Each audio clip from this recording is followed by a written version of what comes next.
sembla que ens concedeixen el projecte europeu de la nit de la recerca. La gent que més o menys ha seguit a Girona i tal, ja fa 3 anys que l'estem celebrant i aquest any doncs semblava com si fos una mica més complicat obtenir-lo, sí que ha estat més complicat a nivell econòmic, però que aquest projecte europeu que és coordinat des de la càtedra té 9 socis que són gent des de les Palmes de Gran Canària, passant per Galícia,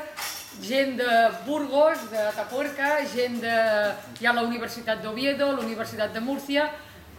Talència i segur que me deixo algú encara, però que realment, vull dir que es tornarà a celebrar el dia 24 de setembre, estigueu tots al cas, nit de la recerca,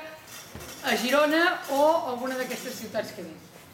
Bueno, ja he acabat el meu speech. Deixeu-me en Michele Cantazaro. De fet és periodista, conductor en física i és director de continguts del portal Global Talent. Ens farà, ja ho veieu a partir del